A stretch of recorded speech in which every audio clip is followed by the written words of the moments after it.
जय जय माई जय जय माई राधा कृष्ण माई जय जय माई जय जय माई राधा कृष्ण माई जय जय माई जय जय माई शिरडी साई माई। जय सद्गुरुनाथ महाराज की जय। हरि बोलो राधे कृष्ण माई की जय। போன பகுதியில நீங்க அவசியம் கேட்டிருப்பீங்க, இந்த சபரிமலைக்கு போகணும்னு எண்ணம் கொண்ட அடியேனை இருமுடி சுமக்க முடியலையேன்னு தவிச்ச அடியேனுக்கு பாபா எப்பேற்பட்ட பாக்கியத்தை வாழ்க்கையில ஒரு பெரிய அனுபவமாகவும் நானே அனைத்து தெய்வங்கள் சுரூபமாகவும் இருக்கேங்கிறத சுவாமி எப்படி நிரூபிச்சார் அப்படின்றத நம்ம போன பகுதியில பார்த்தோம். அடுத்து அதே தொடர்ந்து பார்த்தீங்க அப்படின்னா, அடிக்கடி ஒவ்வொரு வியாழக்கிழமையும் பூந்தோட்டம் கும்பகோணம் பூந்தோட்டம் கும்பகோணம் இந்த மாதிரி மாறி மாறி இந்த 2 கோவில்களுக்குமே போறது எனக்கு வழக்கமா போயிட்டு, சரிப்பா வியாழக்கிழமை இங்க போறேன்ற, மத்த நாளா நீ என்னப்பா பண்ற அப்படின்னு ஒரு பார்வை பார்த்தீங்கன்னா, ஒரு நாள் கொத்தனார் வேலைக்கு, ஒரு நாள் கம்பி வேலைக்கு, ஒரு நாள் வேலை இல்லாம வெளியில சுத்துறது நண்பர்கள் கூட, அந்த மாதிரி பயணம் பண்ணிக்கிட்டு இருந்தது வாழ்க்கை. அப்ப அக்கம் பக்கத்துல இருக்கக்கூடிய சில பேர் பாபாவை நேசிக்க ஆரம்பிச்ச காலம் அது. கொஞ்சம் வசதியான ஒரு குடும்பம் அது. அவங்க ஷிரடிக்கு போகணும், என்ன பண்றது எங்களுக்கு தெரியலன்னு அவங்க சொல்லும் பொழுது, அடியன் 2-3 முறை போயிட்டு வந்தத விஷயத்த அவங்கள்ட்ட சொல்லும் பொழுது, அப்படின்னா நீயே இங்க கூட வந்துருப்பா, நானே உங்களுக்கு டிக்கெட் போட்டு நம்ம எல்லாரும் சேர்ந்து போலாம் அப்படின்னு முடிவுக்கு ஷிரடிக்கு போகும்படி பாபா அனுகிரகம் பண்ணார். அதோட மட்டும் இல்லாம ஷிரடியில இருக்கக்கூடிய எல்லா இடங்களையும் அடியன் கூட்டு போன அந்த குடும்பத்துக்கு காட்டும்படியாவும் பாபா அனுகிரகம் பண்ணார். அது ஒரு பெரிய ஆசீர்வாதமா இருந்தது. அதுக்கப்புறம் பார்த்தீங்க அப்படின்னா, எனக்கு சுவாமி மேல ரொம்ப பித்து பிடிச்சு போயிட்டு, என்கிட்ட இருக்கக்கூடிய அந்த குணங்கள் ஒவ்வொரு ஜீவன்களுக்குள்ளயும் காம குரோத லோப மோக மத ஆச்சரியம்னு சொல்லக்கூடிய 6 விதமான குணங்களும் இருக்கும். இல்லாத ஜீவன்களே இந்த உலகத்துல கிடையாது. அப்ப எனக்கு கண்ணை மூடுனா பாபா தெரிகிறார், இந்த பக்கம் திரும்பினா பாபா தெரிகிறார், இந்த பக்கம் திரும்பினா பாபா தெரிகிறார். பாபாவை தவிர வேற எதுவுமே என்னுடைய விஷுவலுக்கு என்னுடைய மைண்டுக்கு வரல. அப்ப இந்த மாதிரி ஷிரடி அவங்கள அழைச்சிட்டு போயிட்டு திரும்பி ஊருக்கு வந்தாச்சு. வந்ததுக்கு அப்புறம் நான் ஒரு ஃபேமிலியை கூட்டு போனேன் இல்லையா, அவங்க பஸ் ஒன்று ஏற்பாடு பண்றாங்க சிதம்பரத்துல இருந்து பண்டரிபுரம், ஷிரடி, ஆந்திரால ஸ்ரீசைலம், பஸ் அரேஞ்ச்மெண்ட் எங்கிருந்து சிதம்பரம் டு ஷிரடி, அந்த பஸ் அரேஞ்ச்மெண்ட் பண்ணி பார்த்தீங்க அப்படின்னா என்னையும் கூட்டு போனாங்க. திரும்பவும் எதுக்குன்னா, நிறைய இடங்கள் போயிருக்கோம், எல்லா இடங்களையும் நல்லா சுத்தி காட்டுறார் அப்படின்றதுக்காக பாபா எனக்கு அந்த பாக்கியத்தையும் கொடுத்தார். அதெல்லாம் யோசிக்கும் பொழுது அதுதான் சுவாமியோடைய அந்த அருள், அந்த கருணை இருந்தா அவர் எப்ப வேணாலும் நம்மளை கூப்பிட்டுப்பார் அப்படின்றதுக்கு இதை விட ஒரு பெரிய சமத்காரம், ஒரு லீலை பெருசே இல்லை. அப்படிதான் நிறைய பேர் ஷிரடிக்கு போகணும்லாம் நினைப்பாங்க. ஆனா டக்குன்னு பாபா கூட்டுவாரு, டக்குன்னு கிளம்பி அவங்க வந்துருவாங்க. இந்த மாதிரி நிறைய லீலைகள் நிறைய பேருக்கு இந்த க்ஷணம் வரைக்கும் நடந்துகிட்டே இருக்கு. இது எனக்கு தான் நடந்திருக்கு, எனக்கு தான் உலகத்திலேயே பெரிய அதிசயம் நடந்திருக்குங்கிறதெல்லாம் யாரும் தயவு பண்ணி நினைச்சிடாதீங்க. என்ன மாதிரி உங்களுக்கும் இந்த லீலை நடந்திருக்கும், அதை நீங்க கொஞ்சம் யோசனை பண்ணாமலே இருந்திருப்பீங்க. நிறைய பேருக்கு பாபா பண்ணிக்கிட்டே இருக்கார் லைவ்ல. அதனால ரொம்ப உயர்ந்தது இந்த மாதிரி லீலைகள்லாம்.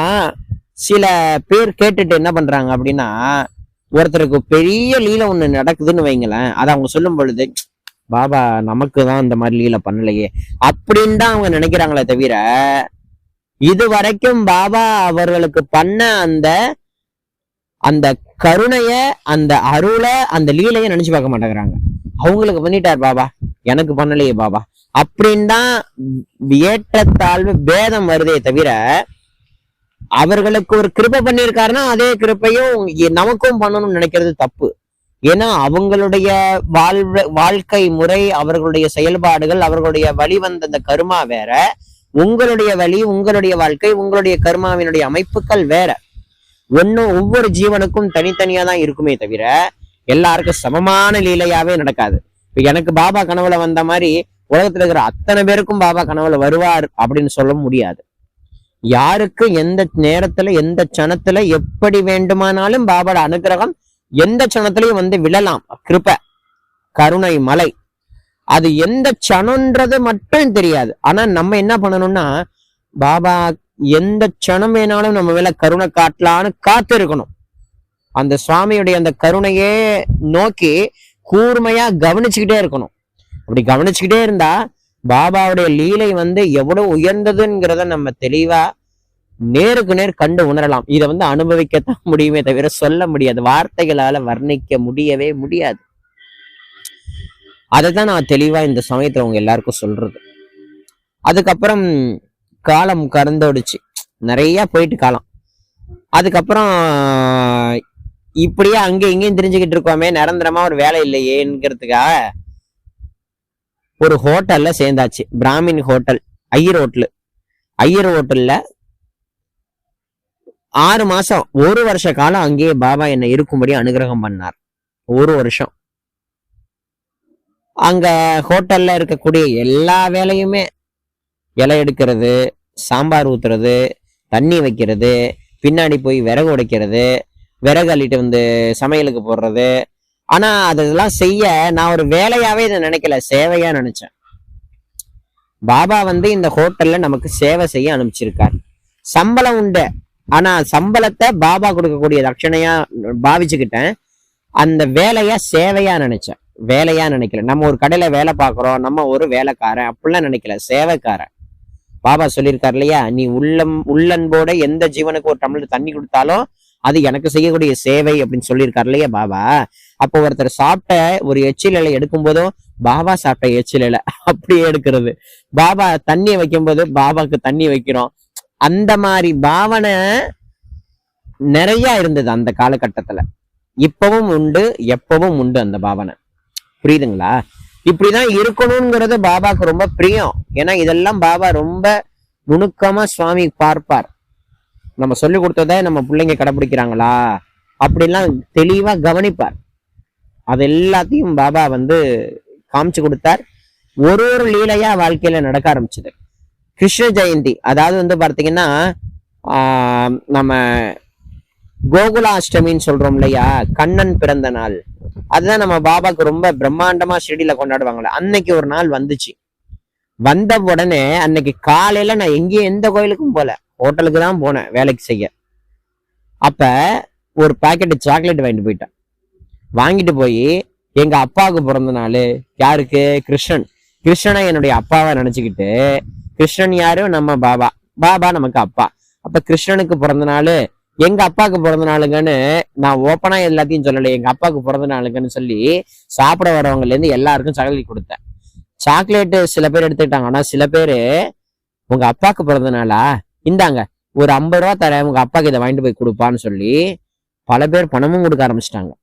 அது எல்லாத்தையும் வாங்கி என்ன பண்ணன்னு கேட்டீங்கன்னா, பூவு பழம் இதெல்லாம் வாங்கிட்டு போய் பாபாக்கே சமர்ப்பணம் பண்ணியாச்சு. அது அப்படியே அந்த பணத்தை வாங்கி அப்படியே அந்த மாதிரிலாம் நினைக்க நினைக்க நினைக்க நினைக்க பாபா எப்படிலாம் ஒரு கருணை காட்டி நம்மளை அழைச்சிட்டு போயிருக்கார் அப்படின்றதெல்லாம் ரொம்ப ஆச்சரியம். அதெல்லாம் வந்து எல்லாத்தையுமே சொல்லணும்னா சொல்றதுக்கு முடியாது. ஏன்னா ஏகப்பட்ட விஷயங்கள், ஏகப்பட்ட லீலைகளை சுவாமி அனுபவிக்கும்படியா பாபா பண்ணார். ஆகையினால அடுத்தடுத்த பதிவுகள்ல இன்னும் ரொம்ப முக்கியமான பதிவுகள் எல்லாம் வந்து அவசியம் வரப்போறது. இதுக்கு அடுத்து வந்து பார்க்கிறீங்க அப்படின்னா, பாபா ஒரே நாள்ல சாயி சச்சரித்திரத்தை பாராயணம் பண்ணும்படி வச்சார். எங்கன்னா வீட்டுல இல்ல, திருச்சியில ரொம்ப பிரசித்தி பெற்ற மேக்குடி சாய் பாபா கோவில்னா ரொம்ப ஃபேமஸ். நான் சொல்றது வந்து ஒரு 10-12 வருஷத்துக்கு முன்னாடி நடந்த விஷயம் இதெல்லாம். இப்ப நான் இப்போதைக்கு லைவ்ல நடக்கிறதே சொல்லல, அதுக்கு இன்னும் எவ்வளவு நாள் எப்பத்தான பகுதி போகும்னு எனக்கு தெரியாது. ஆனா இது வந்து 10-12 வருஷத்துக்கு முன்னாடி நடந்த விஷயங்களை தான் உங்களுக்கு இப்ப நான் சொல்லிக்கிட்டே இருக்கேன். அதனால ஒன்னொன்னா ரொம்ப முக்கியத்துவமான லீலைகள்லாம் ஒன்னொன்னா அடியேன்னு சொல்றேன். நீங்க காது கொடுத்து கேட்டு குருநாதனுடைய அனுகிரகத்தை பெறுங்க. எல்லாருடைய வாழ்க்கையிலும் சுவாமி இந்த மாதிரி நிறைய லீலைகள் பண்ணியிருக்கார். உங்களுக்கு பண்ண லீலைகளை எல்லாருக்கும் சொல்லுங்க. ஏன்னா பிறர்கிட்ட சுவாமியை பத்தி பேசுறதுன்றது நம்ம பாபாவை திரும்ப திரும்ப நினைவூற்றி கொண்டு அவரை அனுபவிக்கிறதுக்கு வழிவகுக்கும். அதுக்கு தான் இந்த விஷயங்களை சொல்றோமே தவிர, இது பார்த்தீங்கன்னா உண்மையிலேயே சொல்ல போனா இதை இந்த மாதிரி இந்த ஒரு வலைத்தளத்துல நான் சொல்றேன் அப்படின்னா, இந்த யூடியூப்ல இது எல்லாருக்கும் சொல்லணும்னு நினைச்சு நான் சொல்லல. எனக்கு நானே சொல்லிக்கிறேன். எனக்கு நானே சொல்லிக்கிட்டு இதுல வரக்கூடிய அந்த ஆனந்த அனுபவத்தை நானே அனுபவிச்சுக்கிறேன். நீங்க அனுபவிக்கிறீங்களோ இல்லையோங்கிறது உங்களை பொறுத்தது, உங்களுடைய அந்த சிந்தனையை பொறுத்தது, கேட்கக்கூடிய ஆவலை பொறுத்தது. ஆனா இதை சொல்றது மூலமா பாபாவை இன்னும் அதீதமான பிரேமையில அவரை நினைக்கக்கூடிய ஒரு விஷயத்த இந்த விஷயங்கள் எனக்கு கொடுக்குது. ஆகையினால ரொம்ப சந்தோஷம். அடுத்தடுத்த பதிவுல இன்னும் நிறைய விஷயங்களை பார்ப்போம் குருநாதருடைய கருணையினால. சச்சிதானந்த சத்குரு சாயிநாத் மகாராஜ் கி ஜெய்.